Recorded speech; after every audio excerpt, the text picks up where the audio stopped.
이렇게 성령께서 감고 나시면 제가 또 이렇게 주체할 수 없는 은혜 안으로 막 들어갑니다. 네. 여러분에게 이런 은혜가 함께 임하시기를 축복합니다.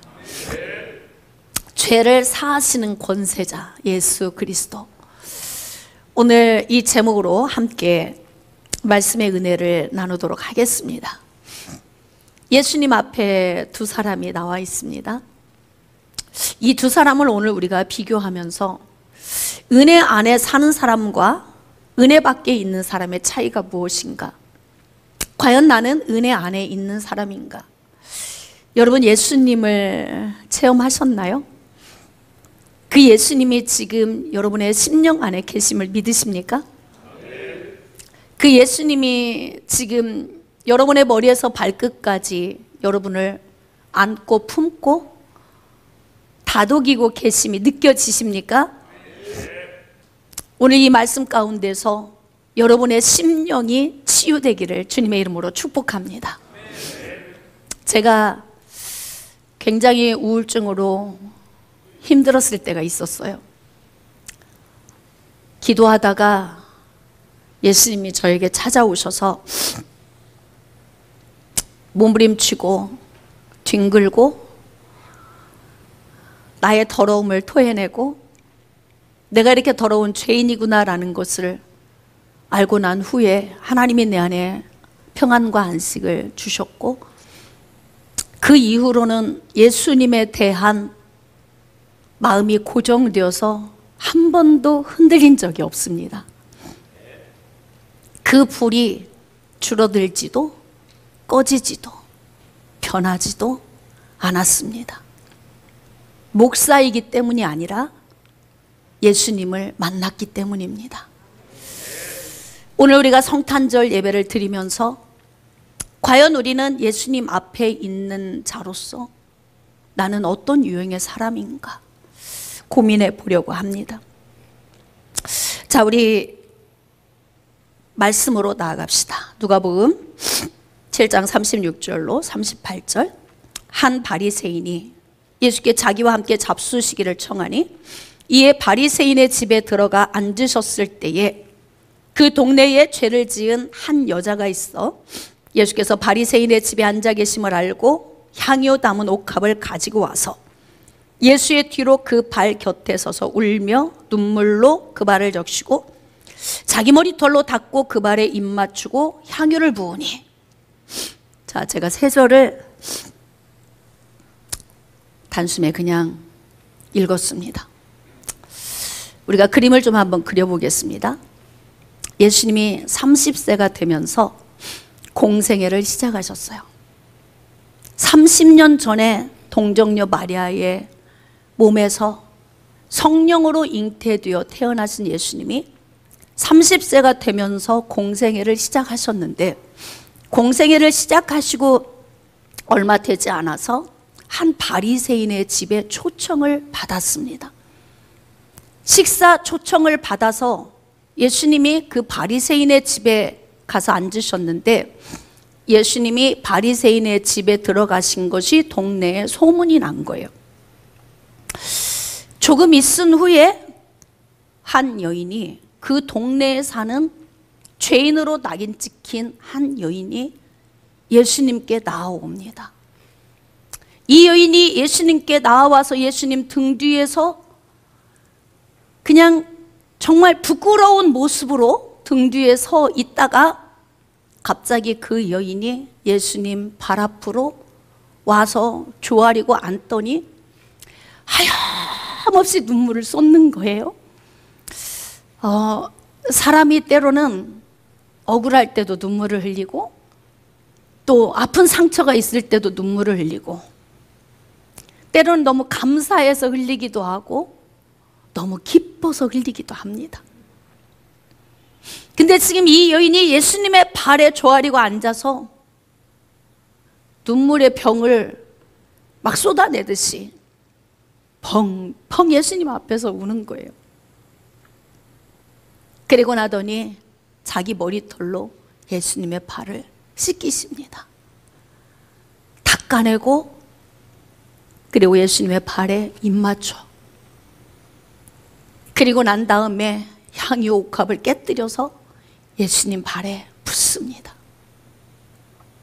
이 광경을 식사를 대접하기 위해 초청했던 바리새인이 물끄러미 바라보고 있는 거예요.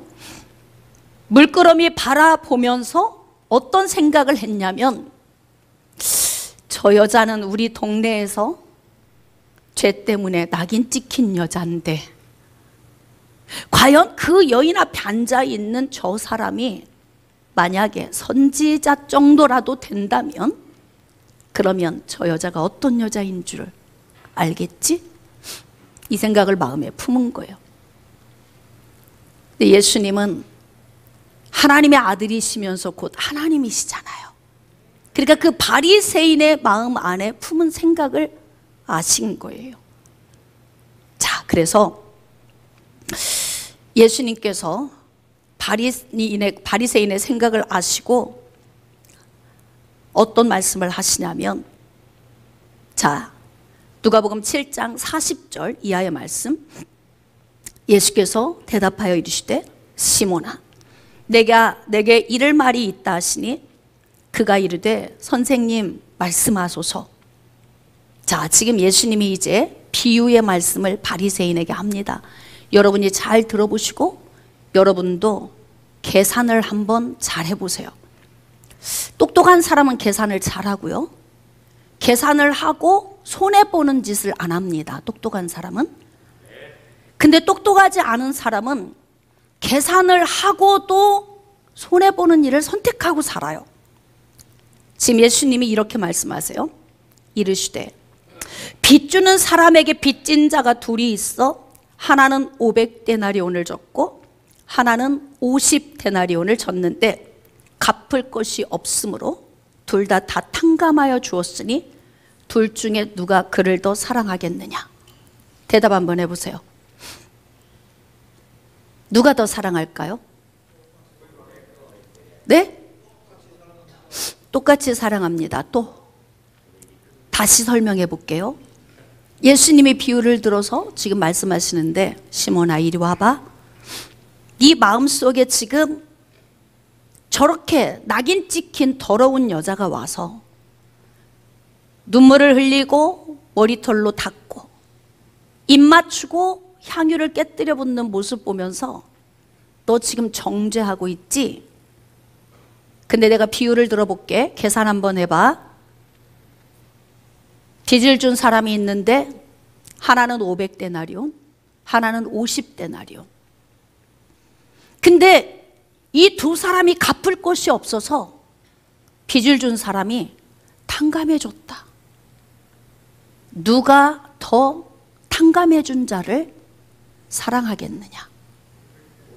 자, 500데나리온일까요? 50데나리온일까요? 아니면 동등할까요? 왜 그렇게 생각하십니까? 정답인 것 같습니까? 계산을 좀 이제 여러분이 잘 해보셔야 돼요.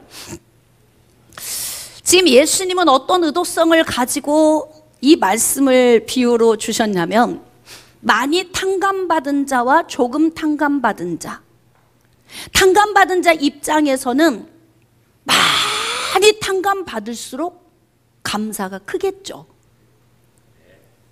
권사님하고 시장을 가서 나 갑자기 생선을 좀 사야 되겠어요. 권사님 10,000원만 빌려주세요.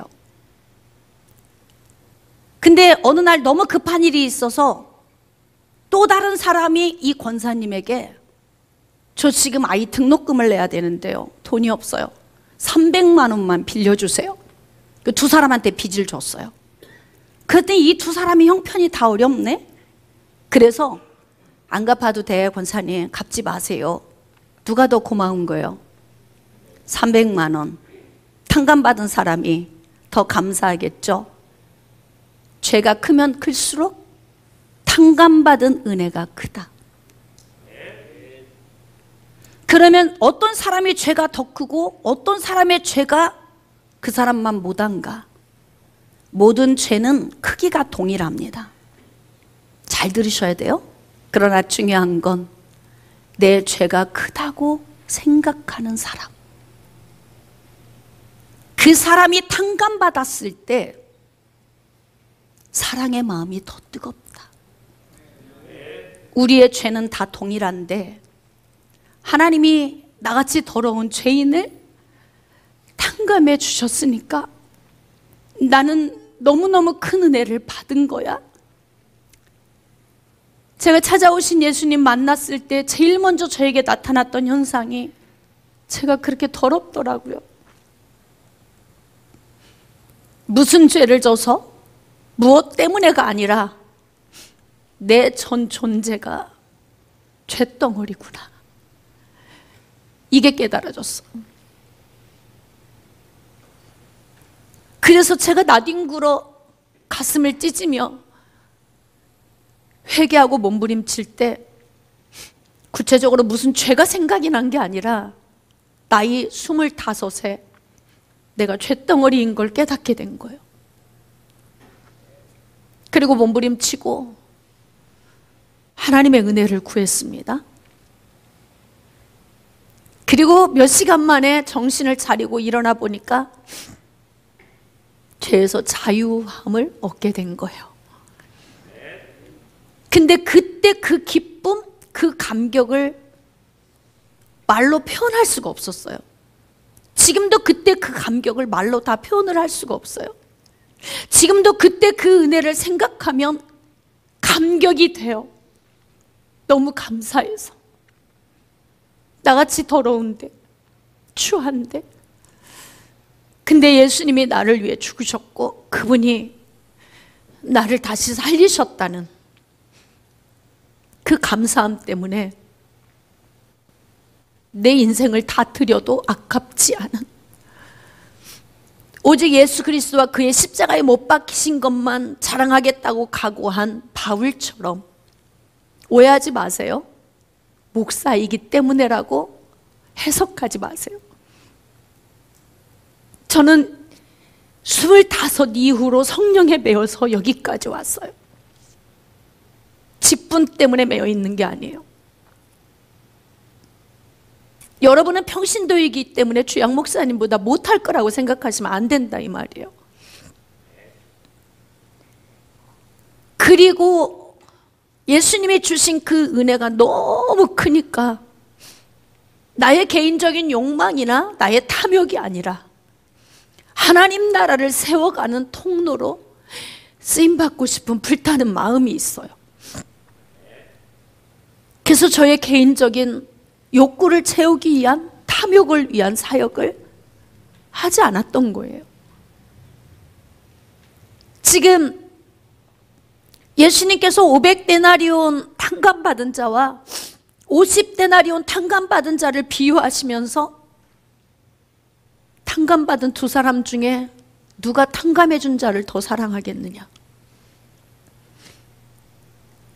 그러면 500데나리온 탕감받은 자이겠죠.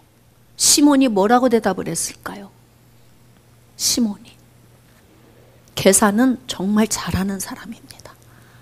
그러니까 시몬이 이렇게 이야기를 하는 거죠. 바리새인이 그야 물론 500데나리온 탕감받은 자입니다. 그래, 네 말이 맞다, 옳다, 너 계산 참 잘하는구나. 계산을 잘했다면 적용도 잘해야 합니다.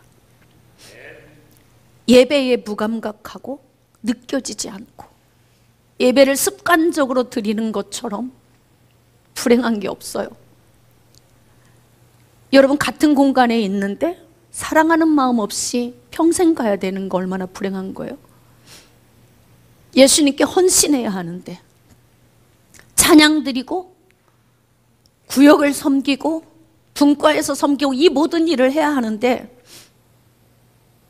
감격이 없어. 그러면 그냥 일인 거예요. 얼마나 불행합니까?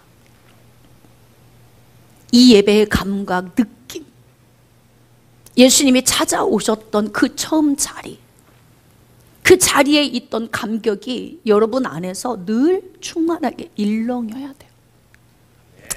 예수님이 말씀하시죠. 시몬이 많이 탕감받은 자입니다. 그러니까 예수님이 뭐라고 말씀하시냐면 네 판단이 옳다. 너 계산 참 잘하는구나. 그래. 자, 44절 그 여자를 돌아보시며 시몬에게 이르시되 이 여자를 보느냐? 예수님 앞에 두 사람이 나와 있어요. 바리새인과 죄인으로 낙인 찍힌 두 사람이 있는데요, 지금 예수님이 그 바리새인을 향해서 이 여자를 보느냐? 이렇게 이야기하는 거예요. 내가 네 집에 들어올 때 너는 내게 발 씻을 물도 안 줬다. 먼지가 풀썩이는 먼 거리를 여행하는 사람에게 이 팔레스타인 지역은 먼지가 많기 때문에 항상 외부에서 손님이 오면 물을 먼저 갖다가 발을 씻고 손을 씻게 하는 것이 그냥 그들은 정해진 기본 예의예요. 내 집에 온 손님에게 당연히 해야 되는 이러한 것도 하지 않은 바리새인, 참 부끄럽겠죠. 참 얼마나 부끄럽겠어요. 그런데 예수님이 뭐라고 말씀하시냐면, 너는 발 씻을 물도 안 줬는데 이 여자는 눈물로 내 발을 적시고 있지 않니?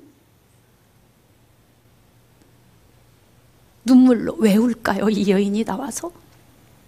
동네 사람들은 다 더럽다고 추하다고 죄인이라고 낙인을 찍었는데, 이분이 누구이기에, 예수님이 누구이기에 나와서 그렇게 눈물을 폭포수같이 쏟아내는 거예요?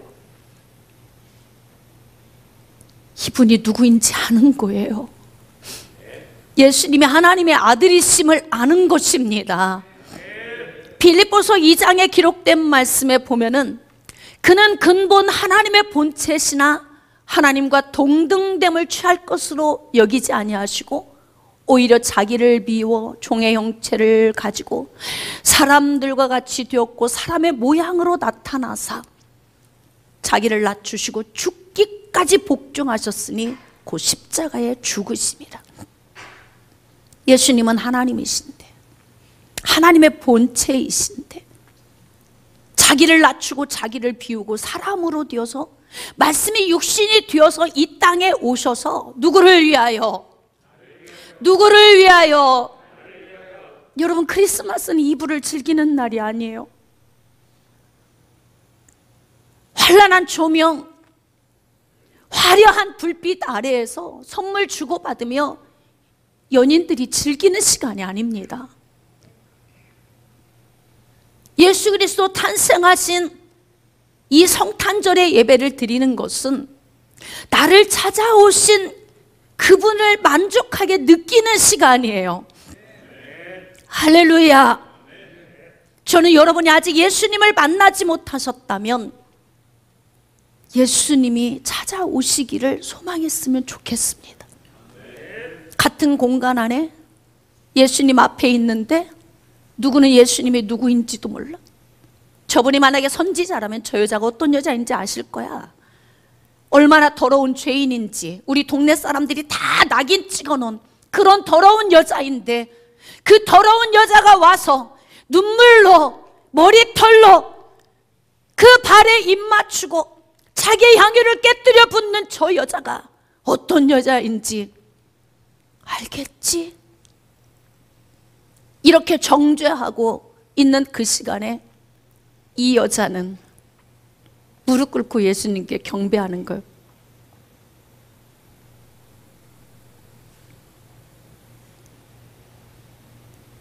어떻습니까? 여러분들도 여러분의 마음에 무릎을 꿇고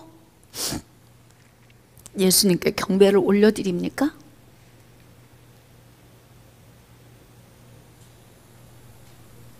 무릎 꿇고 다 경배하라.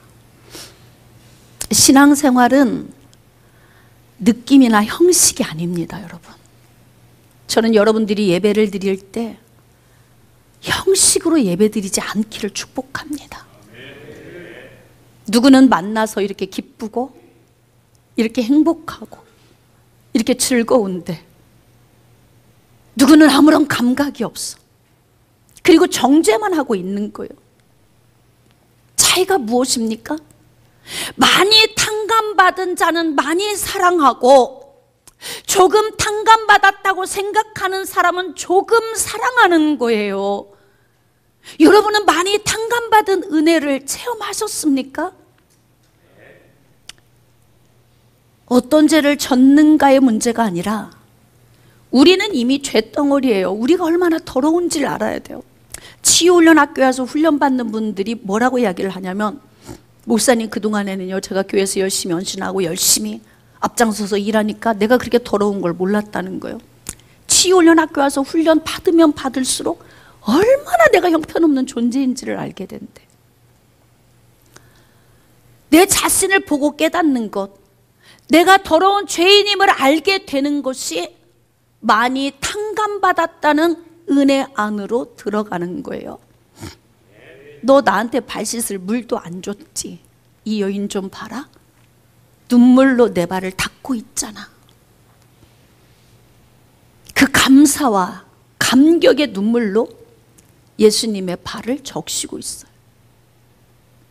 그리고 예수님이 뭐라고 말씀하십니까? 너는 내게 입맞추지 아니했지만 그는 내가 들어올 때부터 내 발에 입맞추기를 그치지 아니한다. 손도 뺨도 아닌 먼지 묻은 발에 입맞추는 이 여인이 예수님이 뭐라고 표현하시냐면 입맞추기를 그치지 않고 있다. 발의 의미가 무엇입니까? 발은 걷는 거예요. 우리가 걸음걸음 걸어온 길을 인생이라고 이야기를 하죠. 예수님이 걸어간 길을 사명이라고 말합니다. 이 여인이 예수님의 발에 입맞추기를 그치지 않았다는 건 예수님이 이 땅에 오셔서 감당해야 할 그 사명에 대해서 맞습니다. 아들을 보내신 하나님의 그 사역에 아멘으로 화답하는 거예요. 앞으로 예수 그리스도 이분이 걸어갈 그 고난의 길, 생명을 위하여 영혼을 살리기 위해서 그 고통의 길을 걸어가야 돼요. 희롱과 조롱과 멸시, 십자가에 못 박히는 아픔, 옆구리에 창으로 찔리는 아픔, 머리에 가시 면류관을 쓰고 흘려야 하는 그 아픔, 인류의 모든 죄를 지고 가야 하는 그 수고로움의 예수님의 사역, 앞으로 걸어가야 할 그 예수님의 사역을 이 여인은 이미 다 믿음으로 바라보고 있는 것입니다. 손도 아니고 뺨도 아닌 이 여인은 자신이 더러움을 인정하고 가장 겸손한 모습으로 예수님의 발 앞에 조아리고 앉아서 그분의 발에 입 맞추는 거예요. 예수님, 나를 위해 죽음의 길로, 사지의 길로 나가는 어린 양같이 도살장에 끌려가는 짐승과 같이 나를 위해 가실 그 길을 내가 지금 바라봅니다. 사람들은 죄인이라고 손가락질하지만, 낙인 찍었지만 이 여인은 예수님을 만난 기쁨과 자유함 속에서 예수님의 사역을 바라보고 아멘으로 화답하고 있는 거예요. 너는 나에게 입 맞추지도 않았잖아. 외부에서 손님이 오면 기쁘게 포옹하고 감사하게 맞이하는데 그런 절차도 안 밟았다는 거예요. 그러면 왜 오시라고 한 걸까요? 왜 예수님을 왜 초청했을까요? 물 한 방울도 입맞춤도 그 어느 것도 하지 않으면서 왜 예수님을 식사 대접에 초청을 했겠습니까? 이 바리새인의 특징은 뭐냐? 뭔가 고발할 증거를 찾기 위한 목적이 아니었을까요? 그러지 않고는 어떻게 발 씻을 물도 어떻게 아무 준비 없이 손님을 초청합니까? 그만큼 바리새인들은 악한 마음의 동기를 가지고 있다는 거예요. 더 중요한 말씀이 있어요. 46절. 너는 내 머리에 감람유도 붓지 아니하였을 때 그는 향유를 내 발에 부었느니라. 죽을 만큼 사랑하면 아까운 게 없죠. 뭐가 아까워? 다 주고 싶지. 예수님은 우리를 사랑하셔서 자신을 내어주셨거든요. 나에게 자신을 내어주신 그 예수님이 내게 찾아오니까 삶이 어떻게 바뀌냐면 우선순위가 예수님이 첫 번째예요. 그를 위해 살아가는 이 삶의 우선순위가 1순위로 바뀌더라고요. 근데 지금 예수님이 뭐라고 말씀하시냐면 너는 식용유 한 방울도 나한테 안 부었잖아. 감람유는 식용유와 같은 거요. 흔하디 흔한, 값싼, 가치 없는, 늘 접할 수 있는 그런 기름 한 방울도 나에게 붓지 않았잖아. 그런데 이 여인은 노동자가 1년 벌어서 겨우 살 수 있는 향유, 그 향유병을 가지고 와서 나한테 붓고 있잖아. 예수 그리스도 만난 사람의 특징은 헌신도, 물질 드림도, 영혼 섬김도 내 생각으로 하는 게 아니에요.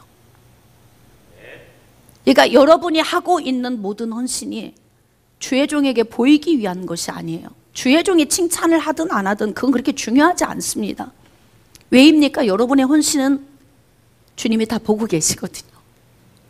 다 체크하고 계시거든요. 그리고 그에 준한 보상을 해주십니다. 그래서 우리 각기 주어진 위치에서 정말 주님을 향한 그 마음으로 주께 올려드리는 거예요. 식용유 한 방울 너 나한테 안 하는데 향유 그 병을 나한테 깨뜨려서 이 여인은 붓고 있잖아. 그러니까 뭐예요? 이 여인은 500데나리온을 탕감받은 자이고 바리새인은 50데나리온 탕감받은 자라는 그 비유를 하시는 거예요. 그러니까 지금 누가 예수님을 더 사랑한다는 거예요? 이 여인, 사람들이 죄인이라고 낙인 찍은 이 여인이 나를 너와 비교할 수 없이 많이 나를 사랑한다, 이 말씀을 지금 하고 계시는 거예요. 47절입니다. 이러므로 내가 내게 말하노니 그의 많은 죄가 사하여졌도다. 예수님의 사랑의 은혜 안에 나가면요, 어떤 은혜를 얻게 되냐면요, 자유해집니다. 거룩하게 살아서가 아니에요. 이 땅에서는 거룩하게 살 수 있는 사람이 한 사람도 없어요. 의인은 없나니 하나도 없다. 그러면 어떤 은혜를 받아야 하냐면 죄가 없다고 인정을 받는 그 은혜가 필요한 거예요. 그래서 예수 그리스도가 나를 위해 죽으심으로 인하여서 예수 그리스도를 믿는 그들에게 내 죄가 사하여졌느니라. 그러니까 이 여인은 이미 예수님께 나오기 전에 예수님이 하나님의 아들이신 걸 알고 온 거예요. 그리고 그를 통하여 자유해졌음, 그 자유의 기쁨의 은혜를 가지고 주님께 나오니까 하염없이 쏟아져 나오는 거예요. 눈물을 거짓으로 흘릴 수 있나요? 한두 방울은 형식으로 흘릴 수 있겠지만 예수님의 발을 닦을 정도의 폭포수 같은 눈물은 인위적으로 만들 수가 없습니다. 이 여인은 진짜 예수님의 은혜 안에 있는 자입니다. 바리새인보다 이 여인이 더 많이 탕감받았다는 믿음을 가지고 있는 거예요. 바리새인은 내가 그런 대로 잘 살고 있다, 나 정도면 된다, 이게 바리새인이고, 나는 죄인입니다, 이렇게 고백하는 자가 이 여인과 같은 사람이에요. 사역할 때 가장 강팍한 사람이 어떤 사람인 줄 아세요? 제가 목회하면서 깨닫는데요, 법 없이도 산다, 이런 사람이에요. 나는 법 없어도 산다, 이런 사람. 이런 사람은 자기 의에 붙들려 있는 사람이거든요. 이런 사람은 성령의 감동 감화를 받기가 정말 힘듭니다. 그러니까 예수님 앞에 나올 때 우리는 어떤 마음으로 나와야 되냐면, 나는 더러운 죄인입니다, 이 마음이 있어야 하나님의 은혜를 받게 되는 거예요. 이제 죄가 사해졌다고 예수님이 선포하니까 이 바리새인의 속에서 어떤 생각을 하냐면, 자 49절, 함께 앉아있는 자들도 있는데요, 속으로 말하되 이가 누구이기에, 도대체 이 사람이 누구이기에 내 죄가 사해졌느니라 이렇게 선포하느냐, 이 말이지요. 그러니까 아는 사람과 모르는 사람의 차이가 이렇게 차이가 난다고요. 경배하라. 이렇게 찬양을 할 때에도 예수님을 직접 만난 사람과 만나지 않은 사람은 이 찬양이 동일할 수가 없어요. 그가 누구이기에 두 손을 들고 높이는 거야? 그가 누구이기에 크리스마스 날 불빛 아래에서 즐겨야 되고 이분 날에 즐겁게 놀아야 하는 그 시간에 저들은 도대체 누구이기에 그를 경배하는 거야? 사랑하는 여러분, 여러분은 예수 그리스도를 얼마큼 사랑하십니까? 내가 얼마큼 탕감받은 죄인인지 인정하는 만큼 사랑의 크기가 달라질 거예요. 경험해보니까 그렇더라고요. 내세울 것도 없고 교만할 것도 없고 그냥 그 은혜에 감사하며 사명 감당하며 가는 그 은혜가 어디서 오냐면 내가 더럽다는, 내가 어떤 존재인지를 알면 알수록 은혜가 깊어지더라 이 말이에요. 신앙생활 하는데 은혜가 깊지 않아요. 그냥 가서 발만 살짝 담글 정도의 우물물과 깊은 우물물이 같을 수가 없죠. 은혜가 깊은 물과 얕은 이 물과 어떻게 비교가 됩니까? 찬양 한 곡을 올려드려도, 아멘 한 번을 해도 심령 안에서 나오는 아멘. 아멘입니까? 찬양 한 곡을 올려드려도 영에서 울려 퍼지는 찬양. 저는 여러분들의 영이 깊어지기를 축복합니다. 예수님 오신 성탄절, 우리가 기쁨으로 예배를 드리는데 예수 없는 성탄절 되지 않기를 축복합니다. 이가 누구이기에 죄도 사하는가? 궁금하죠? 모르는 사람은 이렇게 이야기하는 거예요. 교회 가면 예수가 누구야 도대체? 저들은 왜 저렇게 막 거기에 정신이 팔려 있는 거야? 모르는 사람은 그렇게 이야기하는 거예요. 50절, 예수께서 여자에게 이르시되 내 믿음이 너를 구원하였으니 평안히 가라. 믿음을 선물로 받은 이 여인이 미리 믿음을 가지고 예수님께 나와서 확증을 받은 거예요. 너는 구원받은 자야. 교회 오면 구원받은 자는 달라요.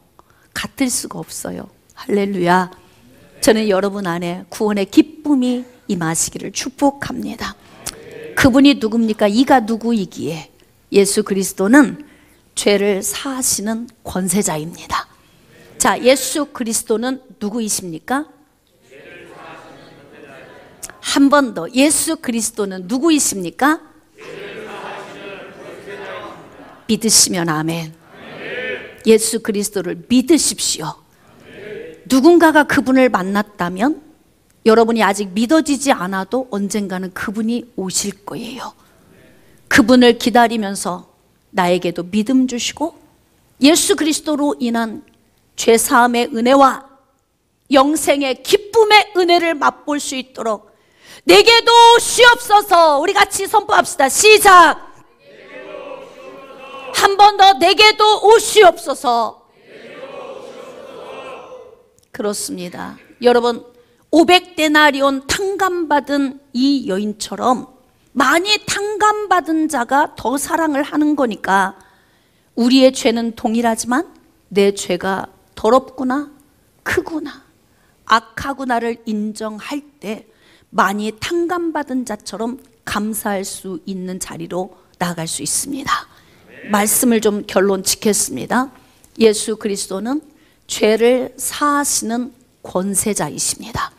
그분 앞에 나와 그분을 믿고 예수 그리스도의 죽음과 부활을 믿을 때에 우리의 죄가 사해지는 거죠. 그 죄 사함을 받은 자에게는 기쁨과 감격의 눈물이 있어요. 그래서 이 여인처럼 폭포수 같은 눈물을 쏟아 발을 닦아드리고 예수 그리스도가 가신 그 사역에 대해서 아멘으로 동의하며 예수님의 그 사역을 신뢰하며 나아갈 수 있는 믿음의 사람이 되는 것입니다. 그러므로 죄를 사하시는 권세자 예수 그리스도, 그 탄생한 성탄절을 세상에 나가서 방탕하는 방식으로 풀어내지 마시고 하나님 은혜 안에 온전히 예수님께 집중하고 영광 돌려드리는 복된 성탄절 되시기를 주님의 이름으로 축복합니다.